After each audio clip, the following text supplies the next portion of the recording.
നമസ്കാരം, ഞാൻ ഗോകുൽ രവി. 24 റൗണ്ടപ്പിലേക്ക് പ്രിയ പ്രേക്ഷകർക്ക് സ്വാഗതം. വിശദമായ വാർത്തകളിലേക്ക്.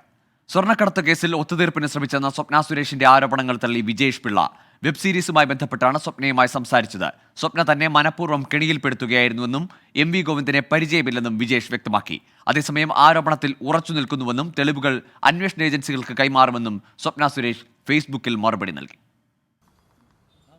സ്വപ്ന സുരേഷിനെ പരിചയപ്പെട്ടത് ഒരു വെബ് സീരീസ് ഷൂട്ടിന് വേണ്ടിയാണ്. താൻ ആരെയും ഭീഷണിപ്പെടുത്തിയിട്ടില്ല. 30 കോടി വാഗ്ദാനം ചെയ്തു എന്ന ആരോപണവും വിജേഷ് പിള്ള തള്ളി. വെബ് സീരീസിൽ നിന്ന് ലഭിക്കുന്ന ലാഭത്തെ പറ്റിയാണ് സ്വപ്നയോട് പറഞ്ഞത്. 30 കോടി രൂപ അവര് സ്വപ്നം കണ്ടതാണോ എന്ന് എനിക്കറിയില്ല. ഈ പറഞ്ഞതുപോലെ ഞാൻ അവരുടെ കണ്ടന്റ് നമ്മുടെ OTT റിലീസ് ചെയ്യുമ്പോൾ കണ്ടന്റ് വ്യൂ ചെയ്യുമ്പോൾ ആൾക്കാർ വ്യൂ ചെയ്ത് കഴിഞ്ഞാൽ അതിന്റെ റവന്യൂ കിട്ടുമല്ലോ, അതിന്റെ 30% നിങ്ങൾക്ക് തരാം. അതാണ് ഞങ്ങൾ ഓഫർ ചെയ്തിരിക്കുന്നത്. കണ്ണൂർ കടമ്പേരി സ്വദേശിയാണ്. നാട്ടുകാരനാണെങ്കിലും CPM സംസ്ഥാന സെക്രട്ടറി MV ഗോവിന്ദനെ പരിചയമില്ല. വിജേഷ് പറയുന്നു, സ്വപ്നയ്ക്ക് എല്ലാ പൊളിറ്റീഷ്യന്മാരും അറിയാം, എല്ലാവരും അറിയാം. അപ്പോൾ എൻ്റെ നാട്ടിലെ മെയിൻ ഒരു പ്രധാനപ്പെട്ട ഒരാൾ, കേരളം മൊത്തം അറിയുന്ന ഒരാൾ ഗോവിന്ദ മാഷ. കാരണം നമുക്കൊക്കെ പെട്ടെന്ന്, അതായത് നമ്മൾ ഒരു സ്ഥലത്തെക്കുറിച്ച് ആലോചിക്കുമ്പോൾ അവിടുത്തെ മെയിൻ സ്ഥലം ഇതറിയാം അല്ലേ. അപ്പോൾ എൻ്റെ നാട് എവിടെയാണെന്ന് ചോദിച്ച സമയത്ത് ഞാൻ ഇങ്ങനെ കണ്ണൂർ ഇന്ന സ്ഥലം. താൻ ഒരു രാഷ്ട്രീയ പാർട്ടിയിലും അംഗമല്ലെന്നും ചെറുതായെങ്കിലും അനുഭവമുള്ളത് BJP-യോടാണെന്നും വിജേഷ്. BJP-യായിട്ട് ബന്ധമില്ല, പക്ഷെ BJP-യെ ഇഷ്ടമാണ്. എന്തുകൊണ്ട് ഇഷ്ടം? ഇൻ ദ സെൻസ് ഞാൻ കുറച്ച് അമ്പലങ്ങളും ഇതുമായിട്ടുള്ളൊരു ബന്ധം ഉണ്ടായിരുന്നതുകൊണ്ട്. സ്വപ്നയ്ക്കെതിരെ നിയമ നടപടി സ്വീകരിക്കുമെന്നും DGP-ക്കും സിറ്റി പോലീസ് കമ്മീഷണർക്കും പരാതി നൽകിയെന്നും വിജേഷ് പിള്ള വ്യക്തമാക്കി. അതേസമയം വിജേഷിനെ വെല്ലുവിളിച്ച് വീണ്ടും സ്വപ്ന സുരേഷ് രംഗത്ത് വന്നു.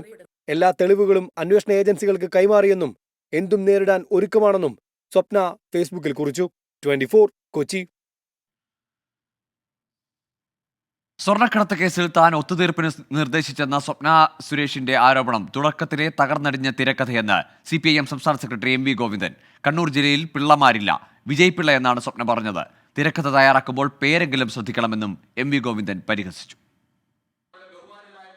സ്വപ്ന സുരേഷിന്റെ ആരോപണങ്ങളെ പൂർണ്ണമായും തള്ളുന്നതായിരുന്നു ജനകീയ പ്രതിരോധ ജാഥയ്ക്ക് മുന്നോടിയായുള്ള പതിവ് വാർത്താ സമ്മേളനത്തിലെ MV ഗോവിന്ദന്റെ പ്രതികരണം. വിജേഷ് പിള്ള എന്ന ആളെ കണ്ടിട്ടേയില്ല. സ്വപ്നയുടെ ആരോപണം മുഖവിലക്കെടുക്കുന്നില്ലെന്നും MV ഗോവിന്ദൻ പറഞ്ഞു. എനിക്കറിയുന്ന ആളല്ല, ഞാൻ ഉറപ്പായിട്ട് പറയാണ്, എനിക്ക് അങ്ങനെ ഒരു മനുഷ്യനെ അറിയേയില്ല. പിന്നെ കണ്ണൂർ ജില്ലയിൽ പിള്ളമാരില്ല. ജനകീയ പ്രതിരോധ ജാഥയ്ക്ക് ലഭിക്കുന്ന പിന്തുണ കണ്ടിട്ട് സഹിക്കാൻ കഴിയാത്തവരാണ് വ്യാജ പ്രചാരണങ്ങൾക്ക് പിന്നിൽ. ആരോപണങ്ങൾ ജനങ്ങൾ തള്ളുമെന്നും സർക്കാരിനെ തകർക്കാൻ സാധിക്കില്ലെന്നും MV ഗോവിന്ദൻ പ്രതികരിച്ചു. ആരോടും ഞാൻ മുഖവിലക്കെടുക്കുന്നില്ല. അതിന് തെറ്റാണെന്ന് പറയണമെങ്കിൽ അതിനെന്തെങ്കിലും വേണ്ടേ വ്യവസ്ഥ? നിങ്ങൾ വ്യവസ്ഥ കണ്ടുപിടിക്കും. തിരക്കഥ തയ്യാറാക്കുമ്പോൾ നല്ല ഗൗരവമുള്ള തിരക്കഥ തയ്യാറാക്കണം. ഇങ്ങനെ ആദ്യത്തെ മിനിറ്റിൽ തന്നെ കുട്ടിപ്പോകുന്ന തിരക്കഥ ഉണ്ടാക്കി എന്താ ഇവിടെ പോകും? ജനകീയ പ്രതിരോധ ജാഥയുടെ ഇടുക്കിയിലെ പര്യടനം ഇന്ന് പൂർത്തിയാകും. കട്ടപ്പന, വണ്ടിപ്പെരിയാർ എന്നിവിടങ്ങളിലെ സ്വീകരണ സമ്മേളനത്തിന് ശേഷം ജാഥ ഇന്ന് കോട്ടയം ജില്ലയിലേക്ക് കടക്കും. 24 ഇടുക്കി. കണ്ണൂരിലെ വൈദേകം റിസോർട്ടിന്റെ കാര്യം P ജയരാജൻ CPIM സംസ്ഥാന കമ്മിറ്റിയിൽ ഉന്നയിച്ചെന്ന് സ്ഥിരീകരിച്ച് LDF കൺവീനർ EP ജയരാജൻ. എന്നാൽ P ജയരാജന്റേത് അഴിമതി ആരോപണമായിരുന്നില്ല. സ്വകാര്യ കമ്പനിയെ സഹകരണ സ്ഥാപനത്തെ പോലെ സഹായിക്കാൻ പാടുണ്ടോ എന്ന സംശയമാണ് ഉന്നയിച്ചത്. റിസോർട്ട് മുൻ MD രമേഷ് കുമാർ P ജയരാജനുമായി കൂടിക്കാഴ്ച നടത്തിയിരുന്നുവെന്നും സമകാലിക മലയാളം വാരികയ്ക്ക് നൽകിയ അഭിമുഖത്തിൽ EP ജയരാജൻ വ്യക്തമാക്കി. കണ്ണൂരിലെ വൈദേകം റിസോർട്ടിൽ EP ജയരാജനുള്ള പങ്കാളിത്തത്തെ ചൊല്ലി സംസ്ഥാന കമ്മിറ്റിയിൽ ചർച്ചകൾ ഉണ്ടായില്ലെന്നായിരുന്നു സംസ്ഥാന സെക്രട്ടറി MV ഗോവിന്ദൻ അടക്കമുള്ള നേതാക്കളുടെ പ്രതികരണം. എന്നാൽ കമ്മിറ്റിയിൽ P ജയരാജൻ ആരോപണം ഉന്നയിച്ചുവെന്ന് സമ്മതിക്കുകയാണ് ഇപ്പോൾ EP ജയരാജൻ. അഴിമതി ആരോപണം എന്ന നിലയിലല്ല, സ്വകാര്യ കമ്പനിയെ സഹകരണ സ്ഥാപനത്തെ പോലെ സഹായിക്കാൻ പാടുണ്ടോ എന്ന സംശയമാണ് P ജയരാജൻ മുന്നോട്ട് വെച്ചത്.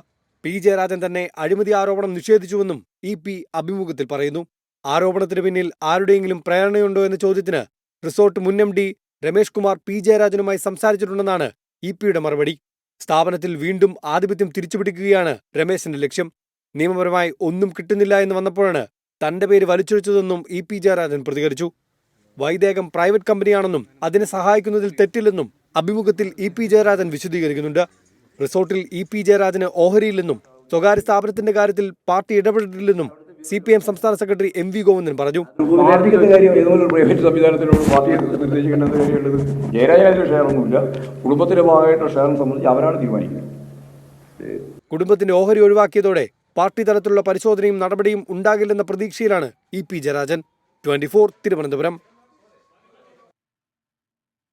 തൊണ്ടിമുതൽ മോഷണ കേസിൽ മന്ത്രി ആന്റണി രാജുവിനെതിരായ എഫ്ഐആർ ഹൈക്കോടതി റദ്ദാക്കി. പോലീസിന് കേസെടുക്കാൻ കഴിയില്ലെന്ന സാങ്കേതികവാദം അംഗീകരിച്ചാണ് നടപടിക്രമങ്ങൾ പാലിച്ച് വീണ്ടും കേസെടുക്കുന്നതിന് ഉത്തരവ് തടസ്സമല്ലെന്നും കോടതി വ്യക്തമാക്കി. കേസ് ഏറെ ഗൗരവമുള്ളതെന്നും ഹൈക്കോടതി നിരീക്ഷിച്ചു.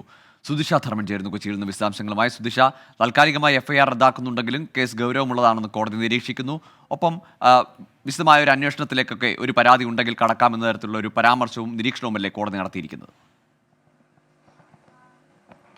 ഗോകുൽ, തീർച്ചയായും അതെ. മന്ത്രി ആന്റണി രാജുവിന് താൽക്കാലിക ആശ്വാസം എന്ന് മാത്രമേ ഈ ഘട്ടത്തിൽ പറയാൻ കഴിയുള്ളൂ. കാരണം ഈ ഉത്തരവ് ഈ നടപടിക്രമങ്ങൾ പാലിച്ചുകൊണ്ട് കേസെടുക്കുന്നതിന് തടസ്സമല്ല എന്നും ഒപ്പം ഈ കേസ് ഗൗരവമുള്ളതാണ് എന്നുകൂടി കോടതി ഇന്ന് നിരീക്ഷിക്കുകയുണ്ടായിട്ടുണ്ട്. ഏറ്റവും പ്രധാനമായി നേരത്തെ രജിസ്റ്റർ ചെയ്തിട്ടുള്ള കേസിലെ എഫ്ഐആർ ആണ് കോടതി ഇന്ന് റദ്ദാക്കിയിട്ടുള്ളത്. അതിൽ സാങ്കേതിക തടസ്സങ്ങൾ ചൂണ്ടിക്കാണിച്ചുകൊണ്ടാണ് എഫ്ഐആർ റദ്ദാക്കുന്നത് എന്നുകൂടി കോടതി വ്യക്തമാക്കിയിട്ടുണ്ട്.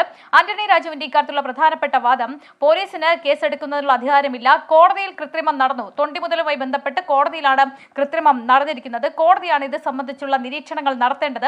അത്തരത്തിൽ കോടതിയുടെ ഭാഗത്തുനിന്ന് റിപ്പോർട്ട് പോലും ഇല്ലാതെ നേരിട്ട് പോലീസിന് ഇക്കാര്യത്തിൽ കേസെടുക്കാൻ കഴിയില്ല എന്നതടക്കമുള്ള വാദങ്ങളായിരുന്നു കോടതിയിൽ ആന്റണി രാജു ഉന്നയിച്ചിരുന്നത്. അത്തരത്തിൽ സാങ്കേതിക ക്രമങ്ങളിലെ അല്ലെങ്കിൽ നടപടിക്രമങ്ങളിലെ ആ നടപടിക്രമങ്ങൾ പാലിച്ചുകൊണ്ട് കേസെടുക്കുകയാണെങ്കിൽ കേസെടുക്കാം, അല്ലാത്ത പക്ഷം ഈ എഫ്ഐആർ റദ്ദാക്കേണ്ടതുണ്ട് എന്നതടക്കമുള്ള കാര്യങ്ങൾ ചൂണ്ടിക്കാണിച്ചുകൊണ്ടാണ് ഇപ്പോൾ എഫ്ഐആർ റദ്ദാക്കിയിട്ടുള്ളത്. 1994 കേസിനാസ്പദമായ സംഭവം നടക്കുന്നത്. ലഹരി മരുന്ന് കേസിൽ തൊണ്ടിമുതലായി വന്നിരുന്നത് അടിവസ്ത്രമായിരുന്നു. അടിവസ്ത്രത്തിൽ ഒളിപ്പിച്ചുകൊണ്ട് ലഹരി കടത്തി എന്നുള്ളതായിരുന്നു കേസ്. ഈ കേസിൽ തൊണ്ടിമുതൽ കോടതിയിൽ ഹാജരാക്കിയിരുന്നു. ഈ തൊണ്ടിമുതൽ പിന്നീട് കൃത്രിമം നടത്തുകയും അത് മാറ്റി മറ്റൊന്ന് പകരം കോടതിയിൽ പ്രൊസീഡ് ചെയ്യുകയും ചെയ്തു എന്നുള്ളതായിരുന്നു കണ്ടെത്തൽ. ഈ സംഭവത്തിൽ ഇപ്പോൾ മന്ത്രി ആന്റണി രാജുവിന് താൽക്കാലിക ആശ്വാസമായിക്കൊണ്ട് കേസ് അല്ലെങ്കിൽ എഫ്ഐആർ റദ്ദാക്കിയിട്ടുള്ളത്. അന്നത്തെ ഈ ലഹരി മരുന്ന് കേസിലെ പ്രതിയുടെ അഭിഭാഷകനായിരുന്നു മന്ത്രി ആന്റണി രാജു. ശരി സുദിഷ. സഭാ തർക്കം പരിഹരിക്കാനുള്ള നിയമനിർമ്മാണത്തെ തള്ളി ഓർത്തഡോക്സ് സഭ. സർക്കാർ നീക്കം സുപ്രീം കോടതി വിധി അട്ടിമറിക്കാനെന്ന് കോട്ടയത്ത് ചേർന്ന അടിയന്തര സുന്നഹദോസ് വിലയിരുത്തി. തീരുമാനം പുനഃപരിശോധിക്കണമെന്നും ആവശ്യം. ദേവാലയങ്ങളിൽ ഞായറാഴ്ച പ്രതിഷേധ ദിനം ആചരിക്കും. ഓർത്തഡോക്സ് യാക്കോബായ വിഭാഗങ്ങളുടെ തർക്കം പരിഹരിക്കാൻ ഇടതുപക്ഷ മുന്നണി അംഗീകരിച്ച കരട് ബില്ല് സമാധാനാന്തരീക്ഷം തകർക്കുമെന്നാണ് ഓർത്തഡോക്സ് സഭയുടെ ആരോപണം. സർക്കാർ തീരുമാനം ഏകപക്ഷീയമെന്ന സുന്നഹദോസ്. സഭ വളരെ അത്ഭുതത്തോടുകൂടിയാണ് മുന്നണിയുടെ ഈ നിലപാടിനെ നോക്കിക്കാണുന്നത്. തീർച്ചയായും സർക്കാർ നടത്തിയതായ ചർച്ചകൾ പോലും മുൻകൂട്ടി തയ്യാറാക്കിയിട്ടുള്ള ബില്ല് അവതരിപ്പിക്കാനുള്ള ഒരു വേദിയായി ആ ചർച്ചകളെ സർക്കാർ ഉപയോഗിച്ചിരുന്നോ എന്ന് ഞങ്ങൾ സംശയത്തോടെ കാണുന്നു. സർക്കാർ പ്രതിരോധത്തിലായിരിക്കുന്ന സമയത്ത് സഭാവിഷയമുയർത്തി ശ്രദ്ധ തിരിക്കാനാണ് ശ്രമം. ശക്തമായി പ്രതിരോധിക്കുമെന്നും ഓർത്തഡോക്സ് സഭ. പള്ളികളിൽ യാക്കോബായ വിഭാഗത്തിന് ആരാധനാ സ്വാതന്ത്ര്യം നിഷേധിച്ചിട്ടില്ല എന്ന വാദമാണ് കരട് ബില്ലിനെതിരെ ഓർത്തഡോക്സ് സഭ ചൂണ്ടിക്കാട്ടുന്നത്. നീക്കത്തിൽ നിന്ന് പിന്തിരിയാൻ സർക്കാരിനോട് ചർച്ചകളിലൂടെ ആവശ്യപ്പെടുമെന്നും സഭാ നേതൃത്വം വ്യക്തമാക്കി. 24 കോട്ടയം. 9ാം നാളിലും പൂർണ്ണമായി നിയന്ത്രിക്കാനാകാതെ ബ്രഹ്മപുരം മാലിന്യ പ്ലാന്റിലെ വിഷപ്പുക. തീയണയ്ക്കാൻ എപ്പോൾ കഴിയുമെന്ന് പറയാനാകില്ലെന്ന് മന്ത്രി പി രാജീവ് പ്രതികരിച്ചു. തീയണച്ചാലും വീണ്ടും തീ പിടിക്കുന്ന സാഹചര്യമെന്നും മന്ത്രി പറഞ്ഞു. സ്ഥിതിഗതികൾ നിയന്ത്രണ വിധേയമെന്ന് മന്ത്രി എം പി രാജേഷ് വ്യക്തമാക്കി. രോഗികളും ഗർഭിണികളും പുറത്തിറങ്ങരുതെന്ന് ആരോഗ്യവകുപ്പ് കർശന നിർദ്ദേശം നൽകിയിട്ടുണ്ട്. ബ്രഹ്മപുരം മാലിന്യ പ്ലാന്റിൽ തീയും പുകയും നിയന്ത്രിക്കുന്നതിനുള്ള തീവ്രശ്രമം തുടരുകയാണ്. 30ഓളം ഫയർഫോഴ്സ് യൂണിറ്റുകളും 60ഓളം JCBയും ഉപയോഗിച്ചാണ് പ്രവർത്തനങ്ങൾ. മന്ത്രിമാരായ പി രാജീവും എം പി രാജേഷും മാലിന്യ പ്ലാന്റിലെത്തി സ്ഥിതിഗതികൾ വിലയിരുത്തി. 80% തീ നിയന്ത്രിക്കാൻ കഴിഞ്ഞിട്ടുണ്ട്. പ്ലാന്റിലെ തീ പൂർണ്ണമായും എപ്പോൾ അണയ്ക്കാൻ കഴിയുമെന്ന് പറയാനാകില്ലെന്ന് മന്ത്രി പി രാജീവ്. ജില്ലയിലെ മാലിന്യ നീക്കം ആരംഭിച്ചിട്ടുണ്ടെന്നും മന്ത്രി. ഈ ചൂട് കൂടുന്നു, ഇതിൻ്റെയൊക്കെ ഭാഗമായി താഴെ അടിഞ്ഞുകൂടിയിട്ടുള്ള മാലിന്യം മീത്തേനായി വന്ന് വീണ്ടും തീ പുറപ്പെടുന്ന സാഹചര്യമുണ്ട്. അതുകൊണ്ടാണ് ഇത്ര ദിവസത്തിനുള്ളിൽ തീർക്കാൻ കഴിയും എന്ന് ആദ്യം പറഞ്ഞെങ്കിലും അതിനനുസൃതമായി തന്നെ പൂർത്തീകരിക്കാൻ കഴിയാതെ വന്നത് ഈ സാഹചര്യത്തിന്റെ അടിസ്ഥാനത്തിലാണ്. സ്ഥിതിഗതികൾ നിയന്ത്രണ വിധേയമാണെന്നും ഇതുവരെ നേരിടാത്ത സാഹചര്യമായതിനാൽ ഓരോ ദിവസത്തെയും അനുഭവത്തിൽ നിന്ന് പാഠം ഉൾക്കൊണ്ടാണ് തീയണയ്ക്കൽ മുന്നോട്ട് പോകുന്നതെന്നും മന്ത്രി എം പി രാജേഷ് പറഞ്ഞു. ഇപ്പോൾ ഏറെക്കുറെ സ്ഥിതിഗതികൾ നിയന്ത്രണ വിധേയമാണ്. ഒട്ടും വൈകാതെ അത് പൂർണ്ണമായിട്ടും ഈ പ്രശ്നത്തിന് പരിഹാരം ഉണ്ടാവും. സർക്കാരിൻ്റെ കയ്യിൽ കൃത്യമായൊരു ആക്ഷൻ പ്ലാൻ ഉണ്ട് കൊച്ചിയിലെ മാലിന്യ പ്രശ്നം പരിഹരിക്കുന്നതിന്. തീപിടുത്തം അട്ടിമറിയാണോ എന്ന കാര്യം പരിശോധിക്കും. തീപിടുത്തം സംബന്ധിച്ച് ജില്ലാ കളക്ടർ കോടതിയിൽ നൽകിയ പ്രാഥമിക റിപ്പോർട്ടിനെ കുറിച്ച് പ്രതികരിക്കാനില്ലെന്നും മന്ത്രിമാർ വ്യക്തമാക്കി. പുക ഉയരുന്ന സാഹചര്യത്തിൽ പ്രദേശത്തെ ഗർഭിണികളും രോഗികളും പുറത്തിറങ്ങരുതെന്നാണ് ആരോഗ്യവകുപ്പിന്റെയും നിർദ്ദേശം. ബ്രഹ്മപുരം മാലിന്യ പ്ലാന്റിൽ നിന്ന് ഉയരുന്ന പുകയിൽ കൊച്ചി നഗരം വീർപ്പുമുട്ടുകയാണ്. പുകയെന്ന് പൂർണ്ണമായും നിയന്ത്രണ വിധേയമാക്കാൻ കഴിയുക എന്ന കാര്യത്തിൽ ഇനിയും വ്യക്തതയില്ല. കൊച്ചിയിൽ നിന്ന് ക്യാമറാമാൻ സ്വാതി കൃഷ്ണയ്ക്കൊപ്പം വിനീത VG 24. തൃശൂർ പെരിങ്ങാവിൽ ഇവന്റ് മാനേജ്മെന്റ് സ്ഥാപനത്തിന്റെ ഗോഡൌണിൽ വൻ തീപിടുത്തം. വയലിൽ നിന്ന് തീ പടർന്നതാണ് അഗ്നിബാധയ്ക്ക് കാരണം. 2 കോടി രൂപയുടെ സാധനങ്ങൾ കത്തിനശിച്ചതായി സ്ഥാപന ഉടമ ഷംസുദ്ദീൻ പറഞ്ഞു. തീ അണയ്ക്കുന്നതിനിടെ കുഴിഞ്ഞു വീണ ഫയർമാനെ ആശുപത്രിയിൽ പ്രവേശിപ്പിച്ചു. സുർജിത്ത് അയ്യപ്പത്ത് ചേരുന്നു വിശദാംശങ്ങളുമായി. സുർജിത്ത്, തീ പൂർണ്ണമായി അണയ്ക്കാൻ സാധിച്ചിട്ടുണ്ടോ? ഈ രക്ഷാപ്രവർത്തനത്തിനിടെ അസ്വസ്ഥത നേരിട്ട ഫയർമാന്റെ ആരോഗ്യനില എങ്ങനെ? പ്രജിൻ, ഇന്ന് രാവിലെ 9:30 കൂടിയാണ് വലിയ രീതിയിലുള്ള അഗ്നിബാധ പെരിങ്ങാവിൽ ഉണ്ടായത്. ഇവന്റ് മാനേജ്മെന്റ് സ്ഥാപനത്തിന്റെ ഗോഡൌണിലാണ് തീ പിടിച്ചത്. തൃശ്ശൂരിലെ ഓസ്കാർ എന്ന സ്ഥാപനത്തിന്റെ ഗോഡൌണിലാണ് അഗ്നിബാധ ഉണ്ടായത്. പിറകിലെ വയലിൽ നിന്ന് ആണ് തീ പടർന്നത്. തീ ശക്തമായ കാറ്റിൽ തീ ഈ ഗോഡൌണിനകത്തേക്ക് പടരുകയായിരുന്നു. ഏതാണ്ട് അരമണിക്കൂറിനകം തന്നെ തൃശ്ശൂരിൽ നിന്ന് ജില്ലാ ഫയർഫോഴ്സ് ആദ്യമെത്തി. ജില്ലാ ആസ്ഥാനത്തുള്ള ഫയർ യൂണിറ്റുകൾ ആദ്യമെത്തി. ഇതിന് പിന്നാലെ വടക്കാഞ്ചേരിയിൽ നിന്നും കുന്നംകുളത്ത് നിന്നും പുതുക്കാട് നിന്നുമെല്ലാം ഫയർഫോഴ്സ് യൂണിറ്റുകൾ എത്തി. 12ഓളം യൂണിറ്റുകൾ ചേർന്ന് 3.5 മണിക്കൂർ ശ്രമമെടുത്താണ് ഈ തീ പൂർണ്ണമായും നിയന്ത്രണ വിധേയമാക്കിയത്. 2 കോടിയോളം രൂപയുടെ സാധനങ്ങൾ ഇതിനകത്തുണ്ടായിരുന്നു. ഇൻഷുറൻസ് പരിരക്ഷ ഉണ്ടായിരുന്നില്ല എന്നുള്ളതാണ് സ്ഥാപന ഉടമയുടെ പിതാവായിട്ടുള്ള ഷംസുദ്ദീൻ പറയുന്നത്. സ്ഥാപന ഉടമ ജനീഷ് ഷംസുദ്ദീന്റെ ഉടമസ്ഥയിലുള്ളതാണ് ഈ ഓസ്കാർ ഇവന്റ്സ് എന്ന സ്ഥാപനം. ഈ സ്ഥാപനത്തിന്റെ ഗോഡൌൺ 15 വർഷമായി ഇവിടെ ഉണ്ട്. ഒരു വയലിനോട് ചേർന്നുള്ള ഒരു പ്രദേശം, വയൽ കൃഷി ഇറക്കാത്ത ഭൂമിയാണ്. അവിടെ അവിടെ പുൽപ്പടർപ്പ് ധാരാളം ഉണ്ടായിരുന്നു. ആ പുൽപ്പടർപ്പിന് അടുത്തുള്ള ആളുകളെല്ലാം തന്നെ തീ വെച്ചതാണെന്നാണ് പറയുന്നത്. അപ്പോൾ തന്നെ ആളുകൾ തീ വെക്കരുതെന്നും ഒപ്പം തന്നെ പടരാനുള്ള സാധ്യത ഉണ്ടെന്നും മുന്നറിയിപ്പ് നൽകിയെങ്കിലും അത് കെടുത്താൻ അവർ തയ്യാറായില്ല എന്നുള്ള ആക്ഷേപവും പരാതിയും ഉയരുന്നുണ്ട്. എന്തായാലും 2 കോടിയോളം രൂപയുടെ നഷ്ടം സംഭവിച്ചു എന്നുള്ളതാണ് വിലയിരുത്തൽ. തൃശൂർ ജില്ലാ ഫയർഫോഴ്സ് മേധാവിയായിട്ടുള്ള അരുൺ ഭാസ്കറിന്റെ നേതൃത്വത്തിൽ വനിതാ സംവരണ ബിൽ പാസാക്കണമെന്നാവശ്യപ്പെട്ട് നിരാഹാര സമരവുമായി BRS നേതാവ് K കവിത. നിയമനിർമ്മാണ സഭകളിൽ മതിയായ വനിതാ പ്രാതിനിധ്യം ഉറപ്പാക്കാൻ സർക്കാർ മടിക്കുന്നതായി കവിത കുറ്റപ്പെടുത്തി. ഡൽഹി മദ്യനയ കേസിൽ ED ചോദ്യം ചെയ്യാനിരിക്കെയാണ് പ്രതിപക്ഷ പാർട്ടികളെ അടക്കം പങ്കെടുപ്പിച്ചുകൊണ്ട് ജന്തർ മന്ദറിലെ സമരത്തിന് തുടക്കമിട്ടത്. സമരത്തിൽ നിന്ന് കോൺഗ്രസ് വിട്ടുനിന്നു. ദേശീയ രാഷ്ട്രീയത്തിൽ ചുവടുറപ്പിക്കാൻ BRS നടത്തുന്ന പ്രധാന നീക്കമാണ് വനിതാ സംവരണം ആവശ്യപ്പെട്ടുള്ള കവിതയുടെ നിരാഹാര സമരം. സ്ത്രീകൾക്ക് രാഷ്ട്രീയത്തിൽ അർഹമായ പരിഗണന വേണമെന്ന് K കവിത. महिला आरक्षण बिल 33% आरक्षण का बिल 27 साल से पेंडिंग में है. बहुत सारे महिलाओं ने, बहुत सारे राजनीतिक दलों ने महिलाओं के साथ खड़े होके कोशिश उन्होंने किया है कि हिंदुस्तान में एक चर्चा हो और आरक्षण भी मिले. CPM general secretary Sitaram Yechury സമരം ഉദ്ഘാടനം ചെയ്തു.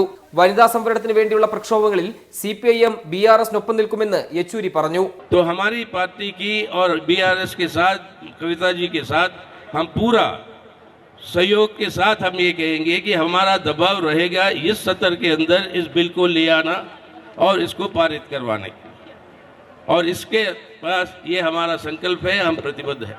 CPIM, CPI, തൃണമൂൽ കോൺഗ്രസ് ഉൾപ്പെടെ 18 പാർട്ടികൾക്കാണ് സമരവേദിയിലേക്ക് ക്ഷണം. 2024 ലോക്സഭാ തെരഞ്ഞെടുപ്പിൽ ഐക്യം വേണമെന്ന ആവശ്യം പ്രതിപക്ഷ പാർട്ടികൾക്കിടയിൽ ശക്തമായി ഉയരുന്നതിനിടെ സമരത്തിൽ നിന്ന് കോൺഗ്രസ് വിട്ടുനിന്നു.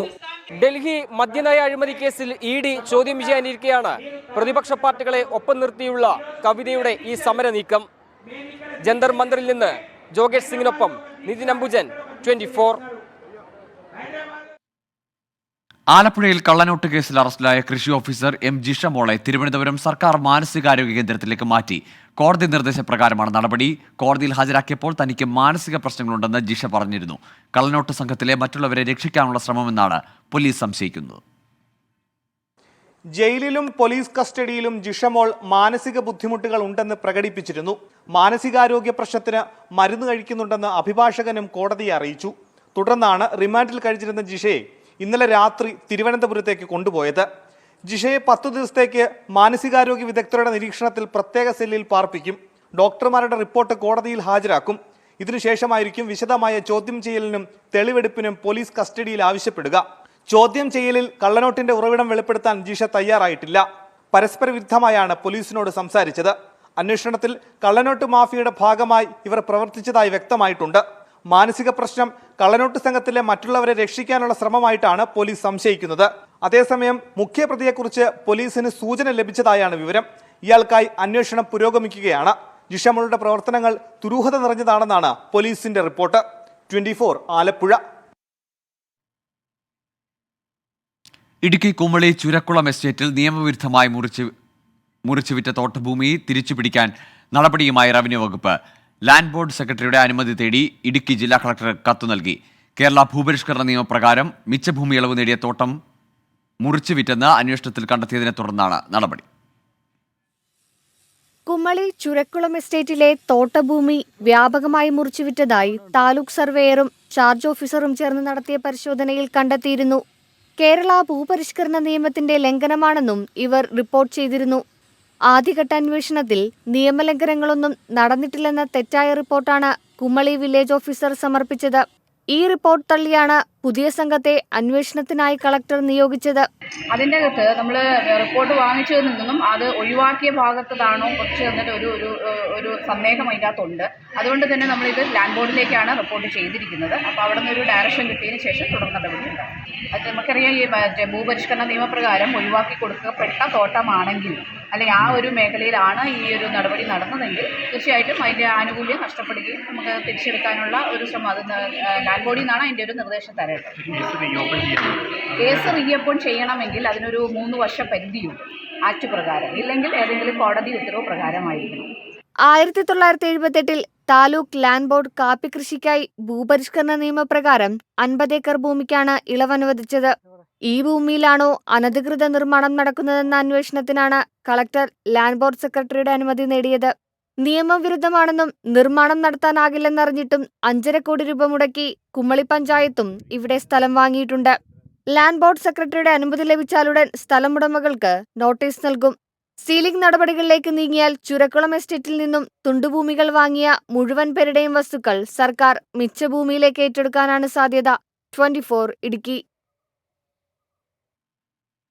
സംസ്ഥാനത്ത് higher secondary, vocational higher secondary പരീക്ഷകൾ തുടങ്ങി. 2 വിഭാഗത്തിലുമായി ആകെ 9,26,000 വിദ്യാർത്ഥികളാണ് പരീക്ഷ എഴുതുന്നത്. ചോദ്യപേപ്പറിലെ അക്ഷരങ്ങൾ ചുവപ്പ് നിറത്തിലാക്കിയത് ബുദ്ധിമുട്ടായെന്ന് വിദ്യാർത്ഥികൾ പറഞ്ഞു. ഹയർ സെക്കൻഡറി വിഭാഗത്തിൽ +1, +2 ക്ലാസുകളിലായി പരീക്ഷ എഴുതുന്നത് ആകെ 8,67,428 വിദ്യാർത്ഥികൾ. വൊക്കേഷണൽ ഹയർ സെക്കൻഡറിയിൽ 59,560 പേർ.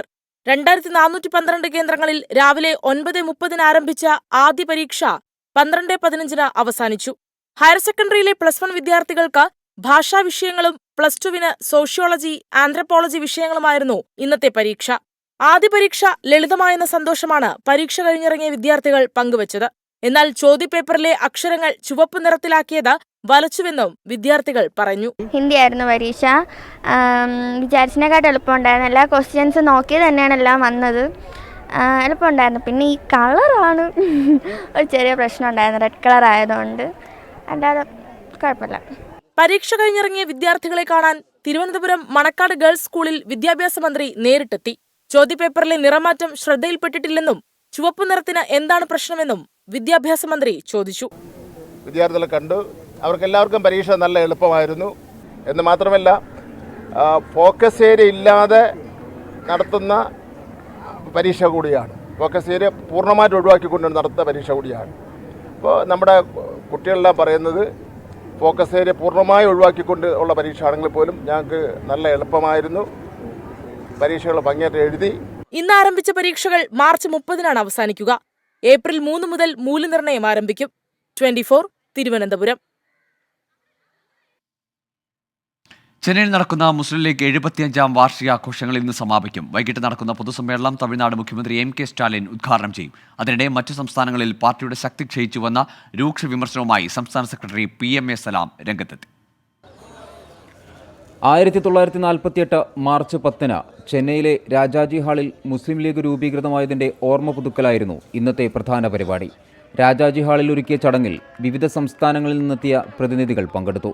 9 ഭാഷകളിലുള്ള പ്രതിജ്ഞയായിരുന്നു ചടങ്ങിൽ പ്രധാനമായും നടന്നത്. കൂടാതെ വിവിധ സംസ്ഥാനങ്ങളിലെ നേതാക്കളെ ചടങ്ങിൽ ആദരിച്ചു. അതിനിടെ പാർട്ടിയുടെ ശക്തി ക്ഷയിച്ചുവെന്ന രൂക്ഷമായ വിമർശനവും സമ്മേളനത്തിൽ ഉയർന്നു.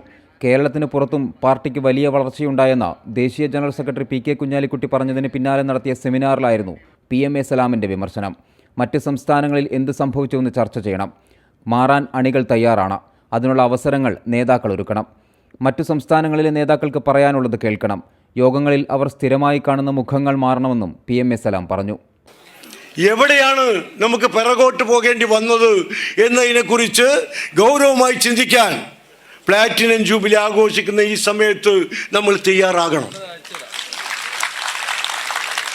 പഴയ പ്രതാപത്തിലേക്ക് നമ്മളെ തിരിച്ചു പോകാൻ ഞങ്ങൾ അണികളൊക്കെ തയ്യാറാണ്. നേതാക്കന്മാർ ഞങ്ങൾക്ക് വഴി കാണിക്കണം. ഇന്ന് വൈകിട്ട് പെരുങ്കുടി YMCA ഗ്രൗണ്ടിൽ നടക്കുന്ന പൊതുസമ്മേളനത്തോടെ ആഘോഷ പരിപാടികൾ അവസാനിക്കും. ആയിരങ്ങൾ പങ്കെടുക്കുന്ന സമ്മേളനം തമിഴ്നാട് മുഖ്യമന്ത്രി MK സ്റ്റാലിൻ ഉദ്ഘാടനം ചെയ്യും. 24 ചെന്നൈ.